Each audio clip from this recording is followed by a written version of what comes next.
அஷ்டச்சூரணம் இந்த மாதிரி செஞ்சு பாருங்கள். குழந்தைங்க கூட விரும்பி சாப்பிடுவாங்க. அஷ்டச்சூரணம் பொடி செய்கிறது ரொம்ப சுலபம், வீட்டிலே செஞ்சிடலாம்.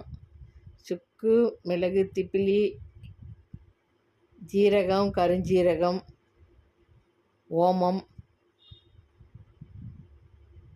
பெருங்காயம், உப்பு போடணும். சாப்பிட்றதுக்கு போடுறதுக்குன்னா உப்பு போட்டுக்கலாம், இல்லைன்னா உப்பு வேண்டியதில்லை. இந்த 8 பொருளுங்களை மட்டும் நீங்கள் நல்லா பவுடர் பண்ணி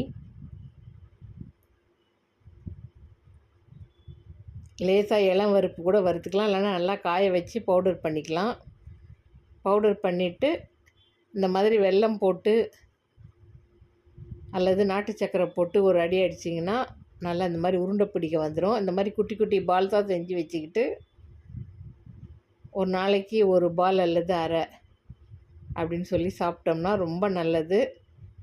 எல்லா வயிறு பிரச்சனைகளுக்கும் தீர்வாக அமையுது. நீங்களும் செஞ்சு சாப்பிட்டு பாருங்கள். வீட்டிலே செஞ்சு வச்சுக்கலாம். இந்த மாதிரி கொஞ்சம் வெல்லம் போட்டு செஞ்சிட்டோம்னா கொஞ்சம் இனிப்பாக இருக்கிறதுனால குழந்தைங்களும் சாப்பிட்ருவாங்க. ரொம்ப ஹெல்த்தியான விஷயம் இது. எல்லா விதமான வயிறு பிரச்சனைகளுக்கும் விடிவு காலம். வணக்கம்.